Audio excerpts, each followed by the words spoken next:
Ao redor do trono de Deus há 24 outros tronos, cada um com uma coroa dourada brilhante que reluz sem fim.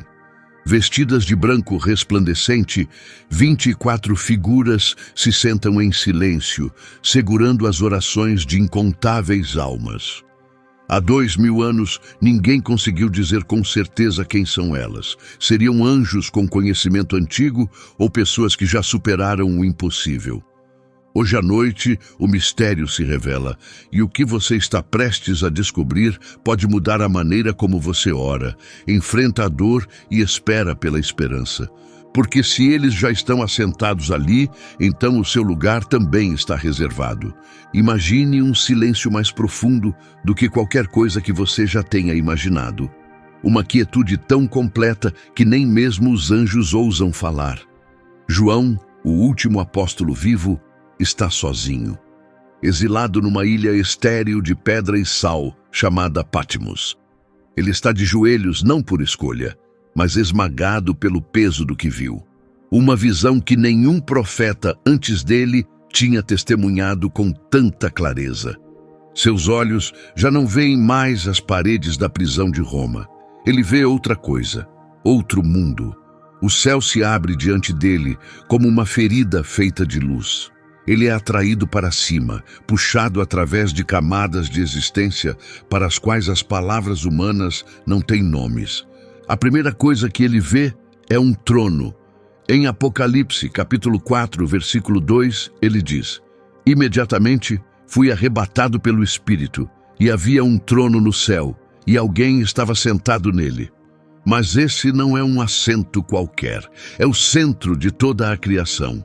Do trono saem relâmpagos, trovões ecoam como uma voz cheia de poder e ritmo. Ao redor do trono há um halo verde brilhante, como uma esmeralda. Verde, a cor da vida que nunca termina. E quando João pensa que não pode absorver mais glória, ele vê algo mais. 24 tronos. Eles não estão vazios, estão ocupados.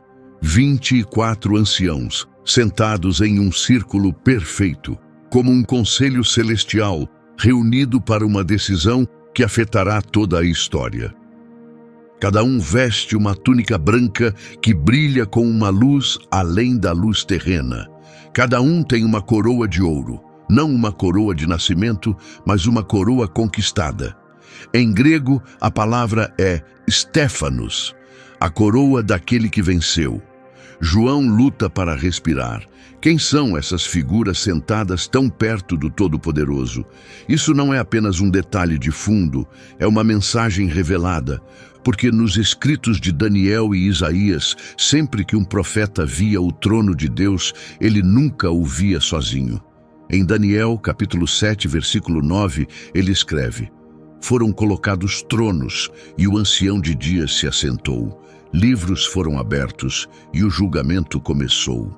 Em 1 Reis 22, o profeta Micaías descreve uma visão do Senhor em seu trono, cercado por todo o exército do céu, à sua direita e à sua esquerda, discutindo o que aconteceria com uma nação.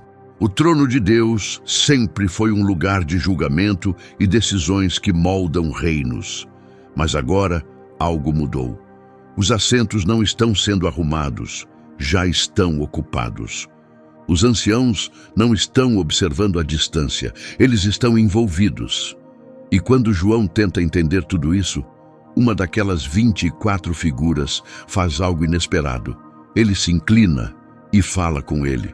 Ele fala com a voz de alguém que sabe o que é esperar, alguém que continuou acreditando quando não havia mais razão para ter esperança.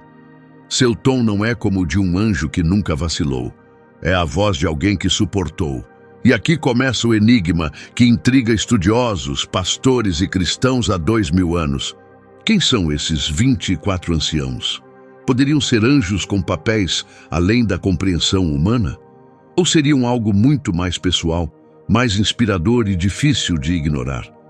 Porque se as pistas forem verdadeiras, então toda a oração silenciosa que você já sussurrou já está sendo elevada em taças de ouro para aquele círculo. Cada lágrima escondida já foi contada por alguém que espera por você em seu próprio trono. João não conseguiu desviar o olhar. Suas vestes brilhavam como se o esplendor de Deus estivesse passando por elas. Suas coroas captavam os relâmpagos do trono e cintilavam, e em suas mãos seguravam algo que ligava tudo, harpas e taças cheias de incenso.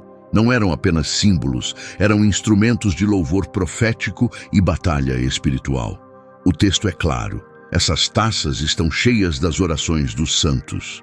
Suas orações, as minhas, os clamores de milhões, reunidos, reais e cheios de significado, subindo como uma oferta perfumada.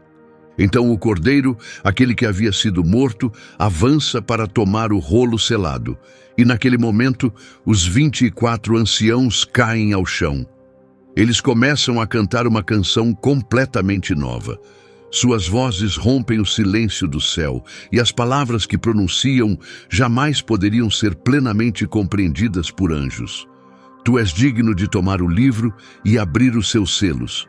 Eles declaram: porque foste morto, e com o teu sangue nos compraste para Deus de toda tribo, língua, povo e nação. Tu nos compraste, não a eles, a nós.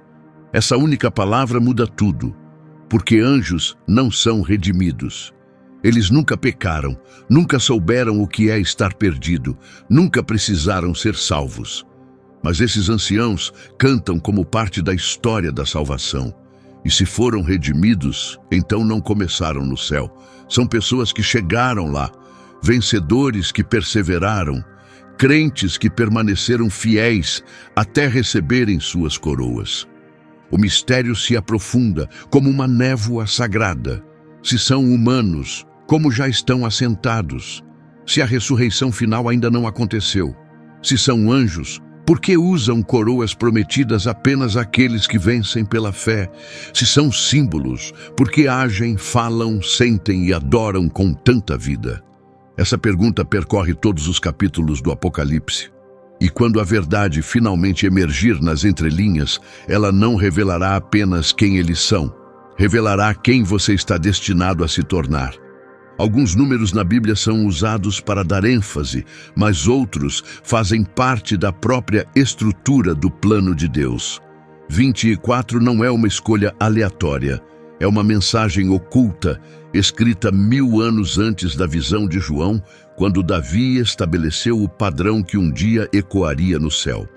Para saber quem são esses anciãos, precisamos entender por que são 24. Quando Davi estava projetando o templo, ele enfrentou uma pergunta sem resposta fácil. Como a adoração poderia continuar sem parar, sem interrupções diante de Deus? O povo não podia cantar sem descansar. Os sacerdotes não podiam servir sem dormir, mas Deus existe fora do tempo e seu trono nunca para. Então Davi fez algo extraordinário. Ele fez um plano, dividiu os sacerdotes em 24 turnos. 1 Crônicas, capítulo 24, os lista pelo nome, cada linhagem que iria servir. Cada grupo carregava a responsabilidade de sua família. Cada um entrava no serviço sagrado quando chegava a sua vez. Quando um grupo completava sua tarefa, o próximo assumia. Dessa forma, o serviço na casa de Deus nunca parava. Dia após dia, ano após ano. Mas Davi não parou com os sacerdotes. Ele organizou também os músicos em 24 divisões. Em 1 Crônicas 25, eles são descritos com harpas, liras e símbolos. Eles foram treinados para comunicar a mensagem de Deus por meio da música.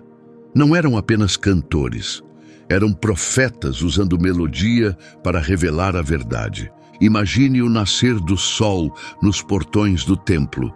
Um grupo de sacerdotes saindo, o próximo chegando. Dedos já dedilhando cordas. Vozes já se elevando em louvor. O som da adoração nunca se calava no templo. 24 não era uma escolha aleatória. Representava toda a ordem do serviço sacerdotal, um ciclo completo que ecoava o padrão do céu na terra. Agora imagine a visão de João no Apocalipse. Ele vê 24 anciãos assentados e usando coroas. Esse não é um número sem significado. É a versão celestial daquele mesmo sistema sacerdotal, agora completo e eterno. Os anciãos seguram harpas, como aquelas que Davi designou aos músicos do templo. No mundo de João, harpas não eram sons suaves de fundo. Eram instrumentos de profecia, ferramentas para transformar adoração em mensagem. O que antes acontecia por turnos no templo, o Apocalipse mostra acontecendo para sempre na corte de Deus. Os anciãos não seguram adereços, eles carregam a identidade de um sacerdócio eterno. 24 representa a adoração designada. Não é apenas um número, é uma escala sagrada. As harpas provam seu papel. Quando o público de João ouvia 24, não pensava em aritmética. Pensava nas rotinas do templo, nas escalas fiéis, na adoração que nunca fazia uma pausa. Mas há outra camada nisso. Alguns sugerem que o número 24 também pode simbolizar as 12 tribos de Israel, mais os 12 apóstolos. 12 da antiga aliança, 12 da nova, unidos em um só círculo. E essa ideia é confirmada mais adiante em Apocalipse 21. A Nova Jerusalém é descrita como tendo 12 portas, cada uma com o nome de uma das tribos de Israel, e 12 fundamentos, cada um com o nome de um apóstolo. Mais uma vez, vemos 12 e 12, não como símbolos, mas como pessoas reais, nomes reais, gravados na estrutura da cidade celestial. Se a cidade tem nomes, por que o grupo junto ao trono seria menos pessoal? Os anciãos estão exatamente onde a visão os coloca, entronizados como sacerdotes reais, sinais vivos dos que foram salvos. Neste contexto, símbolo e pessoa andam lado a lado. O número em si une os temas de Israel e dos apóstolos, mas as vestes e as coroas revelam algo mais profundo. Essas são vidas fiéis, honradas e assentadas em glória. Nenhum outro lugar afirma isso com tanta clareza. O número 24 não é apenas uma nota de rodapé, é uma declaração. Reflete todo o projeto dos deveres sagrados de Israel, sacerdotes e músicos combinados, seus turnos agora unidos em um círculo sem fim. Quando João viu esse número coroado de ouro, ele não estava apenas presenciando um detalhe celestial. Ele estava vendo uma aliança cumprida. O que Davi organizou como um padrão temporário agora brilhava em esplendor eterno. O templo na terra tinha sido apenas um ensaio. Esta era a apresentação final. E aqui está a pergunta que você não pode ignorar. Se Deus ensinou Israel a se revezar em adoração e música, o que significa o fato de que o céu já mostra o círculo ininterrupto, a música pronta e as taças já em mãos? Será que o ministério iniciado na terra encontrou sua perfeição acima? E se isso for verdade, onde você se encaixa nessa adoração eterna? Porque o número 24 não encerra o mistério, ele o abre. Agora precisamos examinar o que esses anciãos vestem e o que repousa sobre suas cabeças. No Apocalipse, roupas e coroas nunca pertencem aos anjos. Quando João foca nos anciãos, duas coisas se destacam mais do que os tronos: as vestes brancas e suas coroas de ouro. Esses não eram apenas enfeites, eram provas, sinais distintos que nenhum anjo poderia reivindicar. E se você seguir a história dessas vestes ao longo do Apocalipse, se deparará com uma verdade que não pode ignorar. A visão já havia explicado quem usaria branco. A igreja em Sardes, capítulo 3, versículo 5, diz: o vencedor será vestido de roupas brancas. Aos crentes em Laodiceia, Cristo ofereceu vestes brancas para cobrir a vergonha de sua nudez. E mais tarde, no capítulo 7 de Apocalipse, vemos uma multidão imensa vestida com túnicas lavadas no sangue do Cordeiro, brilhantes e perfeitas. Imagine tecidos antes manchados pelo pecado, agora irradiando luz perfeita diante do trono. Sim, os anjos aparecem em esplendor, mas nunca há uma promessa feita a eles sobre vestes brancas conquistadas pela vitória. Essa promessa foi reservada aos que permaneceram fiéis. Vez após vez, as vestes brancas são concedidas aos que perseveraram, que foram purificados pelo sacrifício do Cordeiro. Quando os anciãos estão assentados com vestes brancas, estão vestindo a prova de promessas cumpridas. Essas vestes nem sempre foram deles, foram conquistadas. Então notamos suas coroas. O capítulo 4 de Apocalipse nos diz que os anciãos usam coroas de ouro. O grego original usa a palavra stéfanos, não diadema. Um diadema é um símbolo de governo real, mas stéfanos se refere a uma coroa dada a um vencedor. Nos tempos romanos, ela era colocada sobre a cabeça de um atleta vitorioso ou de um soldado que voltava da batalha. Não se tratava de status herdado, mostrava que alguém havia vencido. Você não nasce usando um stéfanos, você o conquista com esforço, dor e confiança inabalável. Apocalipse também usa a palavra diadema, mas sempre com cuidado. O dragão, no capítulo 12, usa diademas, tentando reivindicar a autoridade falsa. No capítulo 19, Cristo retorna usando muitos diademas, cada um mostrando seu verdadeiro poder e direito de reinar. Mas os anciãos, eles usam stéfanos, coroas conquistadas por perseverança, não dadas por nascimento. Anjos nunca usam essas coroas. Por quê? Porque eles não as conquistam pela fé. Anjos foram criados para servir. Eles nunca enfrentam as provações que os humanos enfrentam. Tiago 1,12 diz claramente: feliz é aquele que permanece firme na provação, porque depois de aprovado, receberá a coroa da vida. Pedro fala de uma coroa de glória que jamais se desvanece. No fim de sua jornada, Paulo escreve sobre uma coroa de justiça, reservada para ele e para todos os que anseiam pela volta de Cristo. Cada stéfanos pertence a alguém que enfrentou dificuldades e permaneceu fiel. Essa mesma recompensa está diante de você, se você continuar firme. Jesus disse à igreja em Esmirna: seja fiel até a morte, e eu lhe darei a coroa da vida. Apocalipse 2,10. Essa promessa não foi feita aos anjos. Ela foi dada somente às pessoas que permanecem fortes nas provações. E no capítulo 4, essas coroas estão sobre a cabeça dos anciãos. Isso não é mais uma pista vaga. As vestes e as coroas são sinais claros.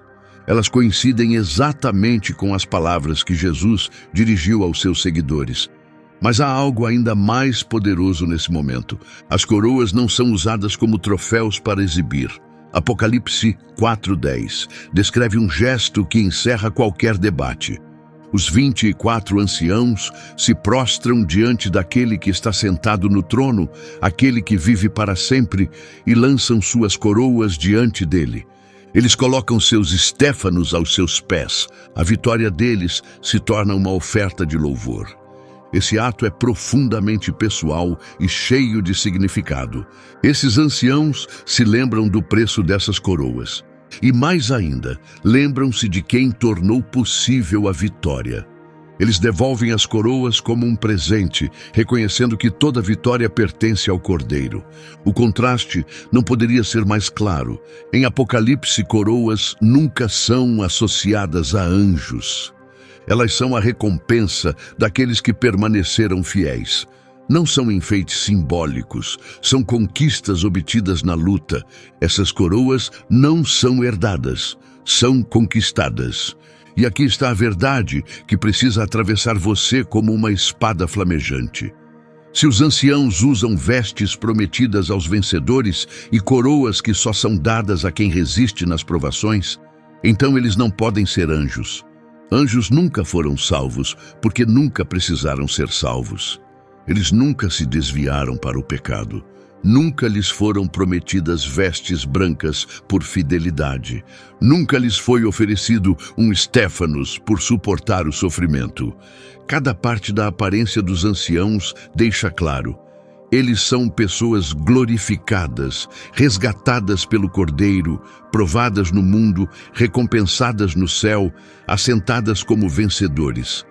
Se isso for real, então nenhuma das suas dores é em vão. Cada lágrima que você derrama está moldando sua futura veste.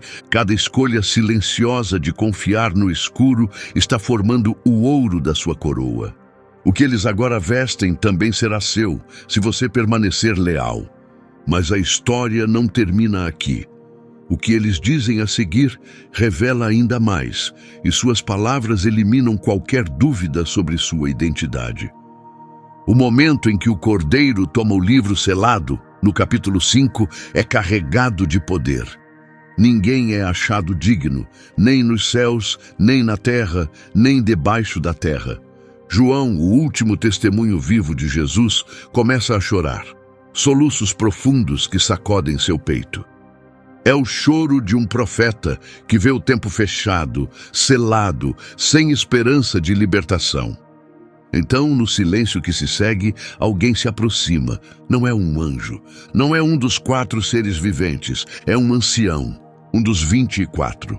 Ele se aproxima de João e fala com ternura e autoridade. Não chores, olha, o leão da tribo de Judá, o herdeiro de Davi, venceu. Ele pode abrir o livro e os seus selos. Essa é a primeira vez que o evangelho é proclamado no Apocalipse. E não vem de um anjo, mas de um ancião, assentado em glória. João se vira, esperando ver um leão feroz, mas vê algo ainda mais poderoso. Um cordeiro com as marcas da morte, mas vivo para sempre, em pé no centro do trono. O cordeiro toma o livro da mão de Deus e todo o céu explode. Os anciãos caem com o rosto em terra, harpas nas mãos, erguendo taças cheias de orações, e cantam um cântico novo. Um cântico que estremece a eternidade. Tu és digno de tomar o livro e de abrir os seus selos, porque foste morto, e com o teu sangue nos compraste para Deus. De toda tribo, língua, povo e nação. Nos fizeste reino e sacerdotes para o nosso Deus, e reinaremos sobre a terra. Apocalipse 5, 9 a 10. Leia essas palavras novamente, com atenção. Tu nos redimiste, tu nos fizeste, nós reinaremos. Essa pequena palavra nós muda tudo. Anjos nunca foram resgatados, nunca experimentaram a queda, nunca precisaram de salvação. Eles não sabem como é sentir-se perdido, carregar culpa, viver com vergonha. Anjos ou servem perfeitamente desde o início, ou se desviam totalmente. Mas os anciãos cantam de dentro da própria história da salvação. O cântico deles não é uma narração distante, é o testemunho pessoal. Eles cantam como quem foi comprado por alto preço, tirado da escuridão, erguido do pó. Agora, algumas cópias antigas dessa passagem apresentam uma ligeira diferença na redação. Em alguns manuscritos, o cântico diz nos, em outros diz eles. Tu os redimiste, tu os fizeste sacerdotes e reis. E muitos mestres param por aí e dizem, está vendo, são anjos cantando sobre outros. Mas essa conclusão é apressada. Mesmo que a redação diga eles, o significado do cântico permanece o mesmo. Ele ainda é centrado em pessoas sendo resgatadas. O Cordeiro é honrado por salvar seres humanos de toda tribo, língua, povo e nação. Estudiosos que analisam textos antigos explicam como essas diferenças surgiram.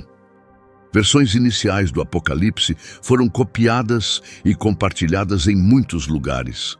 Às vezes, escribas mudavam pronomes para melhorar o fluxo da frase ou para refletir o que acreditavam. Algumas famílias de manuscritos mantiveram a palavra nos, outras mudaram para eles. Ainda assim, a mensagem não muda. O foco está na salvação humana, não em hierarquias angelicais ou seres celestiais. E não importa qual versão você escolha, o papel dos anciãos não se altera. Se disser nos, eles cantam como redimidos. Se disser eles, estão elevando as orações dos redimidos enquanto cantam em seu favor. Em ambos os casos, os anciãos continuam profundamente conectados às pessoas que foram salvas.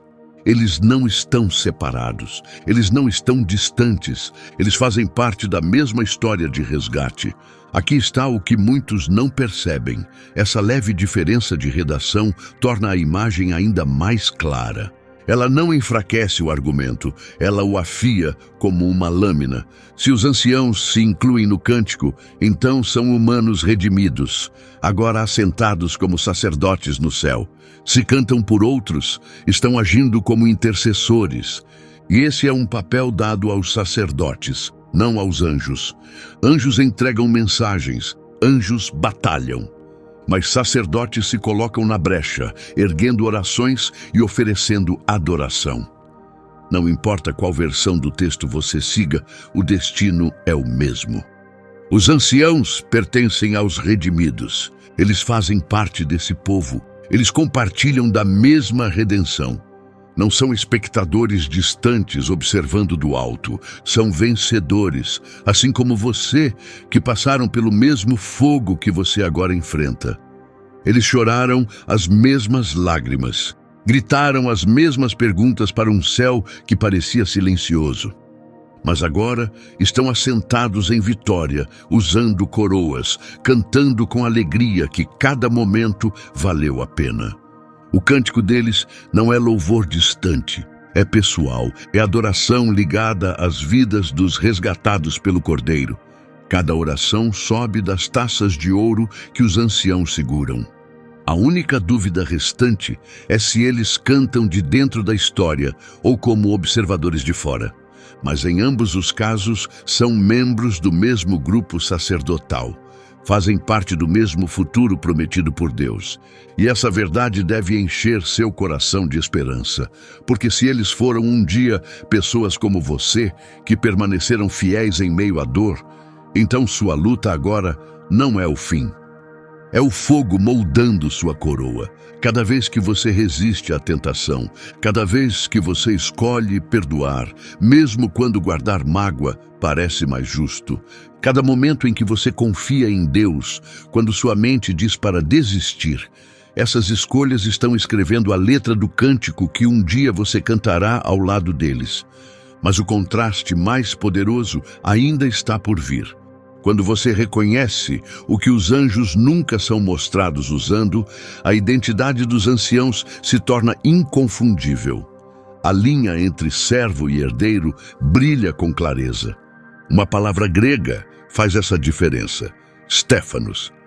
A visão no Apocalipse traça uma linha clara, embora muitas vezes ignorada. Anjos aparecem em grandes multidões. Eles ficam ao redor do trono. Carregam mensagens, derramam taças de ira, tocamos trombetas que sacodem a terra, brilham com majestade, poder e reverência. Mas há uma coisa que eles nunca usam: coroas de vitória. A Escritura chama os anjos de espíritos ministradores, enviados para servir aqueles que hão de herdar a salvação. Isso está em Hebreus 1,14. Leia isso de novo. Eles são enviados, nós herdamos, eles servem, nós recebemos a promessa. E Hebreus 2,16 diz claramente: Cristo não veio ajudar anjos, ele veio ajudar os filhos de Abraão. Jesus não morreu para salvar anjos, ele veio para salvar pessoas. O destino de usar coroas pertence aos humanos. Anjos são gloriosos, são fortes, mas nunca, nenhuma vez, são coroados com Stéphanos. Essa recompensa é reservada somente àqueles que passaram pelas provações da vida humana e permaneceram fiéis. Os anciãos, por outro lado, estão assentados em vitória. Foram honrados e coroados. Em Apocalipse 4, vemos eles lançando seus Stéphanos diante de Deus, coroas caindo aos seus pés em adoração. E esse momento só faz sentido se essas coroas foram de fato conquistadas antes. Colossenses 1,16 diz que por meio dele tudo foi criado, coisas nos céus e na terra, visíveis e invisíveis, inclusive tronos, domínios, autoridades e poderes.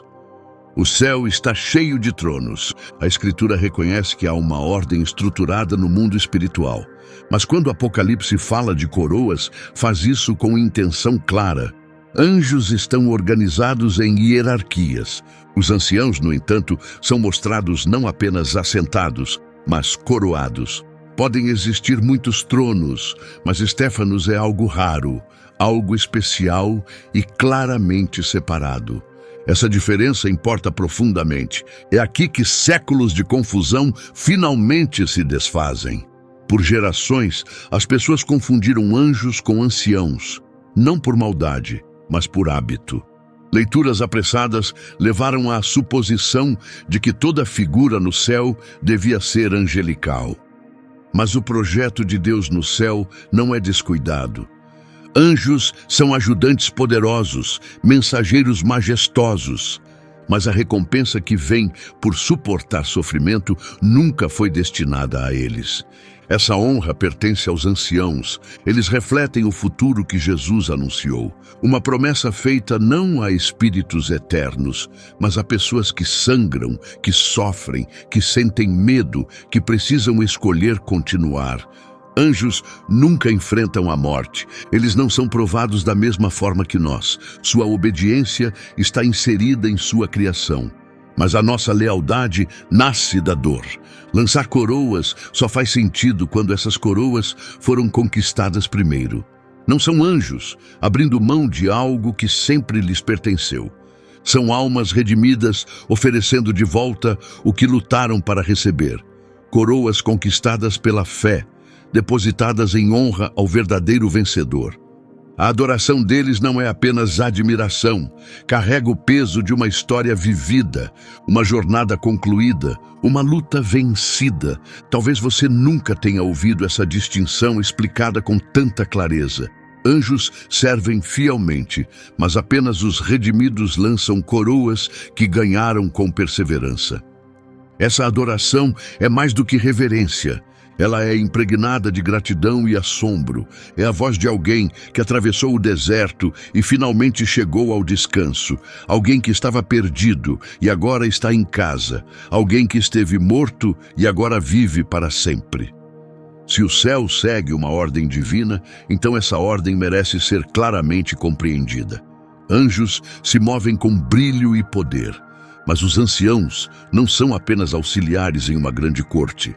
Eles são herdeiros com autoridade, são vencedores que perseveraram, são pessoas glorificadas, agora reinando dos tronos que lhes foram prometidos. E isso deixa uma pergunta poderosa, pairando no ar como incenso. Se esses anciãos não estão congelados como esculturas de pedra, se eles se movem, falam, cantam e explicam, o que o comportamento deles nos revela sobre quem realmente são? Porque ao longo de Apocalipse, os anciãos nunca são passivos. Eles estão ativos em cada ponto de virada da história. Os movimentos deles marcam o ritmo da adoração celestial. Se você observar para onde eles vão em cada capítulo, uma linha do tempo clara começa a surgir. Uma que revela sua vocação, não apenas decoração. E esse padrão muda como você entende o céu. À medida que a narrativa de Apocalipse se desenrola, os anciãos não estão parados como monumentos de pedra. Eles reagem a cada momento chave da história celestial. E cada passo que dão é intencional. As ações deles refletem adoração, julgamento e revelação. Se você acompanhar o que eles fazem em cada capítulo, verá surgir uma imagem. Não de figuras passivas, mas de seres com propósito real. No capítulo 4, eles são vistos assentados ao redor do trono, vestidos com túnicas brancas e coroas de ouro. Mas quando o louvor se eleva ao que vive para sempre, suas coroas são lançadas diante dele. O primeiro movimento deles não é de controle ou orgulho, é de rendição. Imagine 24 coroas caindo ao mesmo tempo, soando suavemente sobre o mar de cristal. Esse som é a música da vitória humilde. Depois, no capítulo 5, a cena muda. O cordeiro avança para tomar o livro selado. Mais uma vez, os anciãos se prostram diante do trono. Mas agora é mais do que lançar coroas. Eles seguram harpas e erguem taças de ouro cheias de orações. E um novo cântico brota de seus corações. As vozes deles declaram o poder da redenção no exato momento em que ela se manifesta. Eles não são espectadores distantes. Eles dão voz ao significado do momento. Cada vez que se curvam, provam que fazem parte da visão, não apenas a observam de fora. No capítulo 7, a visão muda novamente. Aparece uma multidão incontável vestida de branco, e agora um dos anciãos fala diretamente com João. Ele faz uma pergunta: estes que estão vestidos de branco, sabes quem são ou de onde vieram? João responde: Senhor, tu o sabes. Então o ancião responde com doçura e clareza: estes são os que vieram da grande tribulação, lavaram suas vestes e as branquearam no sangue do Cordeiro. Aqui, os anciãos fazem mais do que cantar. Eles explicam. Começam a ensinar, a ajudar o profeta a entender. O papel deles cresce, de adoradores tornam-se guias. Eles não apenas louvam, eles revelam a verdade. Ajudam a dar sentido ao que está sendo mostrado, e isso é um papel profundamente sacerdotal.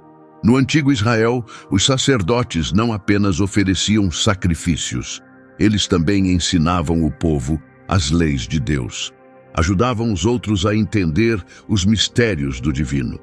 E em Apocalipse 11, quando a 7ª trombeta soa e o reinado de Deus é declarado. Mais uma vez, os 24 anciãos se prostram, rosto em terra, oferecendo agradecimento. Eles dizem: graças te damos, Senhor Deus Todo-Poderoso, aquele que é, que era e que há de vir, porque tomaste o teu grande poder e começaste a reinar. As palavras deles não são apenas adoração. Eles explicam a história sob a ótica do céu. Declaram que Deus agora reina, que a justiça chegou, que seus servos, profetas, santos e fiéis serão recompensados. As vozes deles carregam autoridade, não só devoção. Mais tarde, no capítulo 14, eles aparecem novamente. Um cântico misterioso enche o ar, e somente os 144 mil redimidos podem aprendê-lo. Os anciãos testemunham uma cerimônia celestial que sela identidade e pertencimento. E então, no capítulo 19, eles caem mais uma vez, ecoando os estrondosos aleluias do céu, quando o julgamento é concluído e o casamento do Cordeiro é anunciado. Se você seguir todo o padrão, assentados, prostrados, lançando coroas, cantando, explicando, agradecendo, caindo de novo, testemunhando, unindo-se ao aleluia final, verá que os anciãos estão longe de serem estátuas imóveis em alguma galeria divina. Eles estão plenamente envolvidos, liderando a adoração, interpretando a verdade divina, agindo como parte do conselho celestial. Cada movimento deles mostra sua conexão profunda com o desenrolar da salvação. Onde quer que a redenção se manifeste, eles respondem. Quando o Cordeiro se aproxima, eles reagem. Ainda assim, a maioria dos ensinamentos se concentra em apenas 1 ou 2 momentos do Apocalipse. Poucos acompanham os anciãos do começo ao fim. Essa omissão esconde sua verdadeira identidade, porque se você seguir cada passo deles, a imagem se torna nítida. O que eles fazem reflete responsabilidades tanto sacerdotais quanto reais. Eles não estão apenas observando, eles estão participando, e essa própria linha do tempo se torna uma evidência. Em cada momento-chave, suas ações seguem o Cordeiro. Se esses anciãos nos mostram como é a liderança celestial, por meio de louvor, orientação e gratidão, o que significa o fato de que eles estão presentes em cada ponto de virada do Apocalipse? Será que o papel prometido aos fiéis já está sendo cumprido naquela sala do trono? Se você quer entender quem eles são, observe o que fazem à medida que o Cordeiro se move. E se cada ação é tão cuidadosamente cronometrada, A próxima pergunta se torna ainda mais importante. O que há em suas mãos? Por que o Apocalipse para descrever com tantos detalhes as harpas e as taças de ouro? Porque elas não são apenas adereços de cena.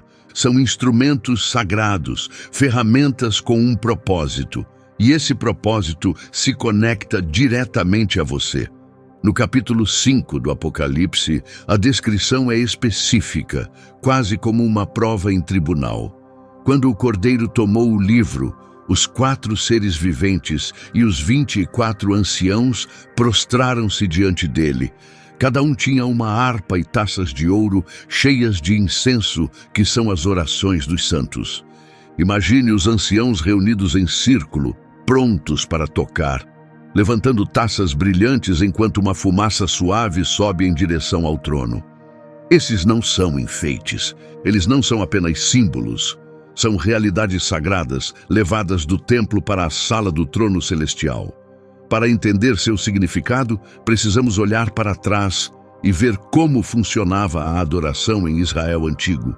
Em 1 Crônicas 25, o rei Davi organizou grupos inteiros de músicos, treinados em harpas, liras e símbolos, com a missão de profetizar por meio da música. Seus cânticos não eram apenas sons de fundo, não estavam ali para preencher o silêncio. Sua música era profética, declarava a mensagem de Deus com melodia, transmitindo verdades mais profundas do que palavras poderiam expressar. Israel conhecia esse poder desde suas primeiras vitórias. Depois de atravessar o Mar Vermelho, Moisés e Miriam lideraram cânticos com tamborins para celebrar a derrota do faraó. Após a queda de Sísera, o cântico de vitória de Débora foi tão poderoso que se tornou parte das Escrituras. Os instrumentos sempre se erguiam quando Deus trazia libertação. E agora, no Apocalipse, esses mesmos instrumentos retornam com um significado mais profundo. As harpas nas mãos dos anciãos não estão apenas fazendo barulho, elas liberam verdade. Sua música não é preenchimento, é revelação em forma de som. No céu, a música proclama profecias cumpridas. Em uma só imagem, a harpa se torna tanto um cântico de adoração quanto uma arma de guerra. Nas Escrituras, as harpas eram usadas tanto para louvor quanto para julgamento. A harpa de Davi afastou os espíritos atormentadores de Saul. Os profetas frequentemente falavam enquanto a música era tocada ao lado deles. Nesses momentos, as harpas não eram apenas calmantes, eram poderosas. Nas mãos dos anciãos, tornam-se instrumentos que declaram vitória sobre o dragão, sobre o pecado e sobre a morte. Mas tão importantes quanto as harpas são as taças de ouro que eles seguram. O Apocalipse as descreve com clareza absoluta. Taças de ouro cheias de incenso, que são as orações dos santos. No céu, a oração não é invisível, ela tem substância, ela tem aroma, ela ocupa espaço. O Salmo 141:2 diz: "Suba a minha oração diante de ti como incenso." Isso não era apenas uma frase poética, refletia uma verdade profunda do culto no templo. Em Lucas capítulo 1, Zacarias estava oferecendo incenso dentro do templo enquanto o povo orava do lado de fora. A fumaça subindo no ar era a imagem visível da oração ascendendo. E agora, na sala do trono do céu, os anciãos seguram a versão verdadeira dessa cena. Suas orações têm peso. Elas carregam uma fragrância que preenche a própria presença de Deus. No capítulo 8 do Apocalipse, essa imagem vai ainda mais longe. Um anjo acrescenta incenso às orações do povo de Deus e o coloca sobre o altar de ouro. A fumaça sobe diante do trono. Então, o fogo é retirado desse altar e lançado sobre a terra. O que acontece no céu molda o que acontece no mundo. Os anciãos fazem parte desse processo sacerdotal, segurando taças cheias das suas orações. Isso não é suposição. É a ordem do templo celestial, agora revelada em glória.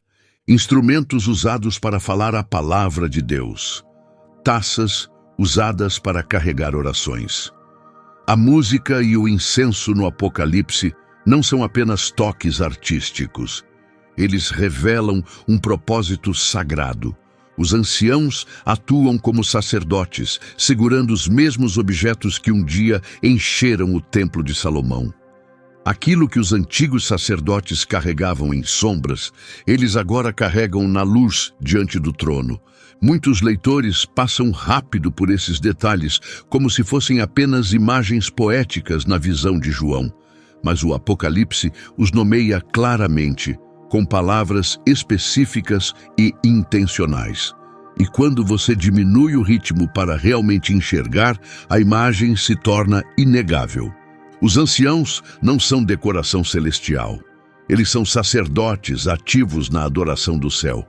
Intercedem com as mãos cheias de orações, taças que contêm os clamores do povo de Deus. Agora, se suas orações são descritas como incenso que sobe a Deus, consegue perceber o quão pessoal isso é? As taças que eles carregam guardam as vozes dos fiéis. O céu trata suas orações como algo sólido, não simbólico. Talvez ninguém tenha te dito isso antes, mas a sua oração tem peso. O céu registra tudo, armazena em taças de ouro, e então libera novamente, na terra como fogo ou misericórdia. Se o seu clamor já faz parte do incenso nas mãos deles, então você já está unido à adoração ao redor do trono. Cada pedido sussurrado no meio da noite, cada choro quebrado no meio da dor, cada palavra de gratidão em meio às lágrimas, nada disso se perde, tudo sobe, tudo é guardado. E tudo repousa nas mãos daqueles sentados mais perto de Deus. Isso não muda a forma como você vê seu lugar na história. Você não está apenas assistindo de fora, esperando o céu agir. Você é parte da liturgia que move o coração de Deus. Sua voz enche essas taças e os anciãos as erguem enquanto cantam sobre a sua salvação. Mas ainda há uma pergunta mais profunda que precisamos enfrentar. Se música e incenso já fazem parte da adoração celestial, o que significa quando um dos anciãos se aproxima para explicar uma visão a João? Já os vimos cantar, se prostrar e oferecer orações, mas quando um deles fala, de quem é essa voz? É apenas mais um anjo trazendo uma mensagem, ou é a voz de um sacerdote ensinando e interpretando? Essa é uma pergunta que não podemos ignorar, porque a resposta traz clareza final sobre o papel dos anciãos. Em Apocalipse 7, João vê uma multidão enorme, tão grande que não se podia contar, pessoas de todas as nações, tribos e línguas, vestidas de branco, em pé diante do trono e do Cordeiro. Seu louvor ruge como uma tempestade poderosa. Suas vestes brilham, lavadas em sangue que de alguma forma as torna mais brancas do que a neve. Mas então a visão muda. Algo inesperado acontece. Um dos anciãos se vira para João e fala com ele diretamente. Imagine o trovão da adoração ainda ecoando, e um ancião se inclinando, quase rompendo a parede entre a visão e a realidade para perguntar: esses de branco, quem são e de onde vieram? João responde com respeito: Senhor, tu sabes. O ancião responde com sabedoria calma, oferecendo conforto e revelação. Esses são os que vieram da grande tribulação. Lavaram suas vestes, tornando-as brancas no sangue do Cordeiro. Por isso estão diante do trono de Deus, servindo-o dia e noite em seu templo. E aquele que está sentado no trono os cobrirá com sua presença. Neste ponto, muitos presumem que o orador deve ser um anjo, e essa é uma pergunta justa, que precisamos encarar com honestidade. Na literatura apocalíptica judaica, quem explica as visões geralmente são anjos. No livro de Daniel, é Gabriel quem explica o que o profeta vê. Em Zacarias, um anjo o guia pelo significado das imagens. Muitos escritos do período do Segundo Templo seguem esse mesmo padrão, usando mensageiros celestiais como guias. Mas embora essa tradição seja real, não é a única. Ela não invalida uma voz sacerdotal. Nas Escrituras, sacerdotes também explicam. Os levitas ensinaram o povo na época de Neemias, ajudando-os a entender a lei. Os profetas também descreveram visões de advertência e restauração. Os sacerdotes muitas vezes ficavam no meio, entre o texto sagrado e o povo, traduzindo o significado. Ajudar outros a compreender a adoração e as promessas de Deus é uma das responsabilidades mais profundas do sacerdócio. Observe atentamente o que esse ancião diz. Suas palavras não são sobre estratégias de batalha, cronogramas ou forças cósmicas. Ele não fala de estrelas, desastres ou conhecimentos ocultos. Ele fala de redenção, de vestes purificadas pelo sangue, de um Deus que acolhe, de paz e vida. Ele fala do Cordeiro como refúgio, de pastos verdes, de águas vivas. Seu tom não é de mistério, é de cuidado. Essa é a voz de um sacerdote oferecendo esperança. É a adoração transformada em promessa. Uma mensagem de consolo entregue a um profeta que precisa de clareza. E isso se encaixa completamente com tudo o que já vimos sobre os anciãos. Quando esse ancião fala, ele não está agindo fora do seu papel. Ele está vivendo esse papel. Um sacerdote coroado, participando da adoração celestial, é exatamente quem deveria nomear a multidão dos redimidos e declarar a proteção do Cordeiro.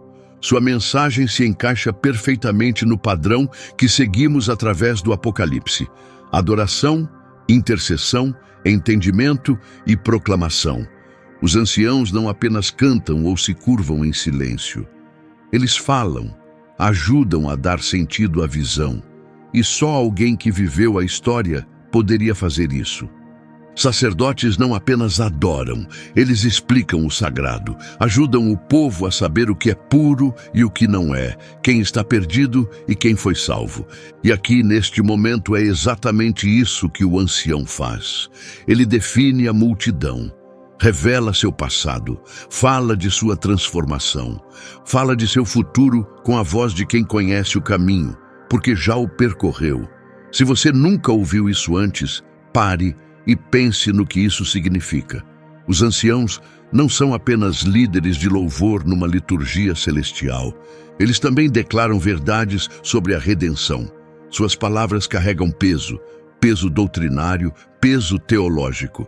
E se sua mensagem é confiável no céu, quanto mais deveríamos confiar nela aqui na terra. Quando um ancião diz que a multidão passou pelo sofrimento e foi purificada, essa declaração importa. Não é poética. É verdade dita por alguém que se senta no próprio conselho de Deus. Agora surge uma pergunta urgente com toda a força. Se os anciãos já proclamam os redimidos como limpos e seguros, se explicam o significado da redenção, se erguem orações e cantam sobre a vitória, o que isso diz sobre como você se mantém firme hoje? Porque o Apocalipse não foi dado apenas para satisfazer curiosidade ou construir cronogramas. Foi dado para fortalecer os crentes que vivem no meio das tribulações. E se entender os anciãos fortalece a sua perseverança, então cada palavra dessa visão tem significado. Ainda assim, uma pergunta difícil permanece. Como os anciãos já podem estar assentados e coroados no céu, se a ressurreição ainda não aconteceu? Em Apocalipse 4, eles já estão em tronos usando coroas. No entanto, Paulo, em 1 Tessalonicenses 4:16 a 17, diz que os mortos em Cristo ressuscitarão na sua vinda. Imagine isso, tronos já ocupados, coroas já brilhando, enquanto a igreja ainda espera pela ressurreição aqui na terra. Alguns param por aí e assumem que os anciãos devem ser anjos. Parece a única maneira de resolver esse aparente conflito de tempo. Mas essa explicação não se sustenta quando olhamos de perto. As vestes, as coroas de vitória, os cânticos de redenção, são todos muito detalhados, muito específicos e muito humanos para pertencerem a anjos. Então precisamos encarar essa tensão com honestidade e observar 3 formas pelas quais os anciãos podem ser quem o Apocalipse mostra que são. A primeira opção é chamada de visão pré-tribulacional. Nessa visão, a igreja é arrebatada, retirada, antes que os julgamentos do Apocalipse comecem. Assim, no capítulo 4, quando João vê o céu aberto, os fiéis já foram transformados e recompensados. As coroas em suas cabeças representam recompensa imediata, como prometido aos vencedores. Mas essa interpretação depende de uma linha do tempo muito específica, uma que não é compartilhada por todas as tradições da fé cristã. A segunda opção é a visão representativa. Nesse caso, os anciãos são seres reais, mas funcionam como um conselho simbólico. Eles representam todos os redimidos ao longo do tempo. 12 refletem as tribos de Israel. 12 refletem os apóstolos e a igreja. Juntos, formam um só corpo, unidos sob a promessa de Deus. Eles não representam literalmente cada santo já entronizado, mas atuam como testemunhas do que é garantido em Cristo, mesmo que ainda não revelado por completo na terra. Dessa forma, sua presença no céu aponta para um destino que é certo, mesmo que ainda não visível para todos. É semelhante ao que as Escrituras dizem quando afirmam que já estamos assentados com Cristo nos lugares celestiais, mesmo que ainda andemos na terra em corpos mortais. A terceira visão é conhecida como o presente apocalíptico.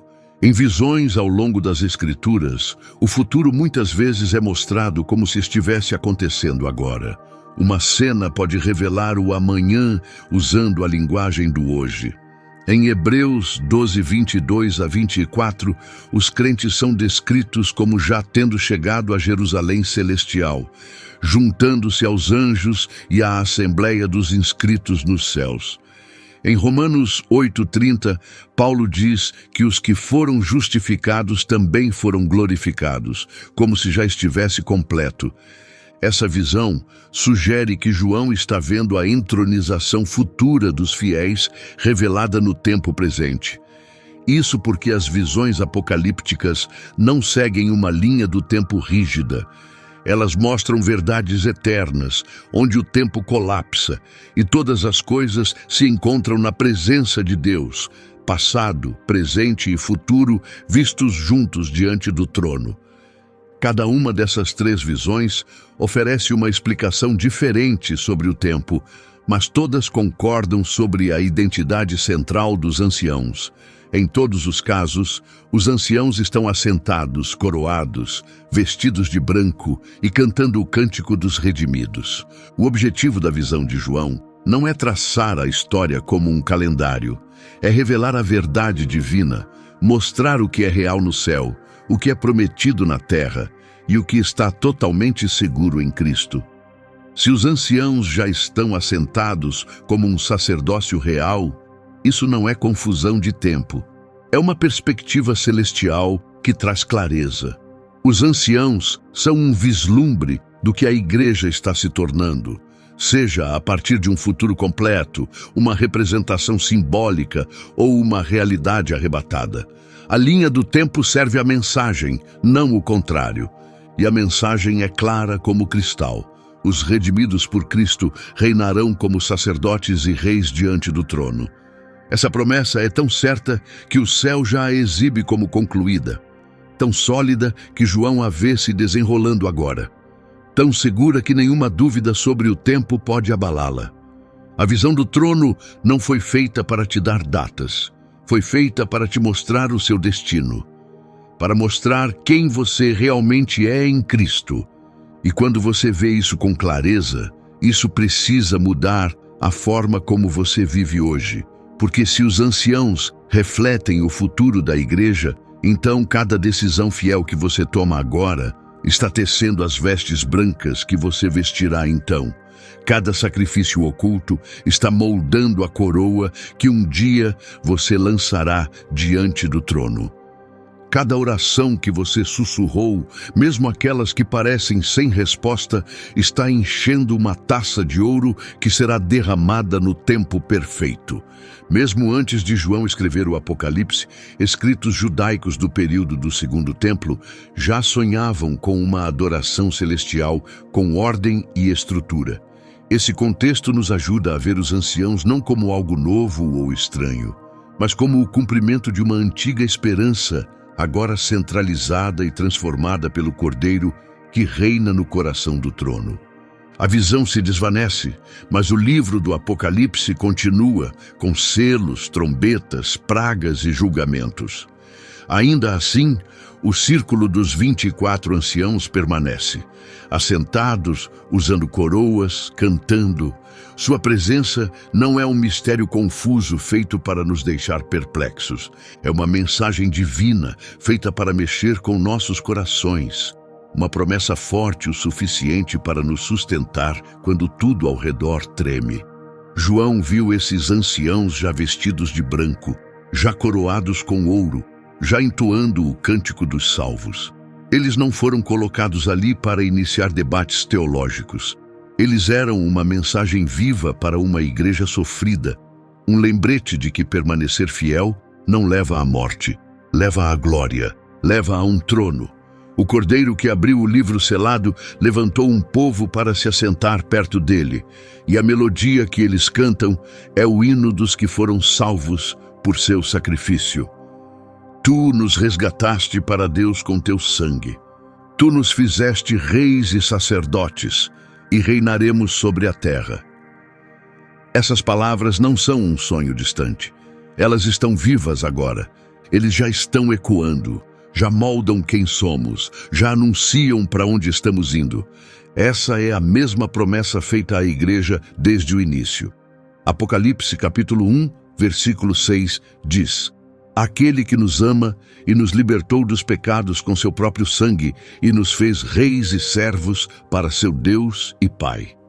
Os anciãos são a evidência viva dessa verdade, assentados onde a adoração encontra a justiça, elevando orações como fumaça que sobe, cantando um cântico que o tempo jamais apagará, ajudando profetas a entenderem o que vem, colocando suas coroas diante de Deus com gratidão sem fim. Você foi feito para se unir a eles, não em um sonho inalcançável, mas em um futuro selado pelo sangue do Cordeiro. Cada ato fiel que você realiza em silêncio é um fio sendo tecido na veste que vestirá. Cada oração silenciosa é incenso se acumulando em taças de ouro. Cada vez que você continua, mesmo quando tudo diz para parar, isso se torna ouro sendo refinado para a sua coroa. Os tronos dos anciãos não são símbolos distantes. Eles apontam para aquilo que você foi prometido em Cristo. Se eles foram pessoas que suportaram e venceram, então o que você enfrenta agora não é o seu capítulo final. É o fogo moldando quem você será para sempre. É a pressão moldando a sua voz para o cântico que cantará com eles. É o calor refinando o ouro que brilhará sobre a sua cabeça. Então, levante os olhos do pó onde o inimigo tenta te manter. Deixe suas orações subirem como as deles, como fumaça que sobe até o trono de Deus. Deixe suas ações refletirem as vestes brilhantes que eles usam. Aprenda as palavras do cântico deles desde já, enquanto espera, enquanto dói. Porque um dia, em um tempo que só Deus conhece, o círculo crescerá, os portões se abrirão, e você entrará em seu lugar. Não como um estranho, não como um convidado sem direitos, mas como um verdadeiro herdeiro, como alguém que venceu, como um servo que entregou sua vida por completo, como um rei que primeiro dominou o próprio coração antes de ser confiado com mais. Os 24 anciãos estão esperando por você. Seu lugar está esperando. Sua coroa está tomando forma, sua veste está sendo costurada a cada momento de fidelidade invisível. E quando você finalmente chegar, quando ultrapassar esta vida e olhar para o trono com os próprios olhos, quando a veste branca repousar sobre os seus ombros e a coroa de ouro for colocada sobre a sua cabeça, você perceberá que tudo valeu a pena. Cada lágrima escondida, cada noite clamando sem resposta, cada luta vencida sem que ninguém notasse, cada vez que você perdoou quando a vingança parecia mais fácil, cada um desses momentos estava compondo seu cântico, e nesse momento você se lançará ao chão como eles fazem, não por obrigação, mas por gratidão avassaladora. Você colocará sua coroa aos pés do Cordeiro, como eles fazem, não porque a coroa não tenha valor, mas porque ele vale mais do que qualquer coisa. E você elevará sua voz junto com a deles, ecoando pela eternidade. O Cordeiro que foi morto é digno, digno de todo poder, toda riqueza, toda sabedoria, toda força, toda honra, toda glória e todo louvor. Se algo dentro de você foi tocado ao caminhar por esse mistério dos 24 anciãos, não deixe que isso se apague nas distrações da vida. Ainda há muitas verdades escondidas nas páginas das Escrituras, esperando serem encontradas por aqueles que continuam buscando. Então fique conosco. Mantenha o coração aberto, caminhe por essa estrada estreita, entre o trovão da voz de Deus e a quietude da sua presença, porque os anciãos já estão cantando, suas taças já estão cheias com as orações dos fiéis, seus tronos já estão preparados e o seu nome já está escrito no livro da vida do Cordeiro. Só resta uma coisa, que você permaneça firme até o fim. Que se mantenha de pé quando os ventos soprarem com força, que continue crendo quando o céu parecer silencioso, que adore quando a escuridão tentar calar sua voz. Faça isso e um dia em breve você se unirá a eles. Os 24 anciãos não serão mais figuras distantes em uma visão sagrada. Eles serão seus companheiros, sua família para sempre. E juntos, de mãos dadas, num círculo inquebrável, vocês cantarão os louvores do Cordeiro para sempre e sempre. Amém.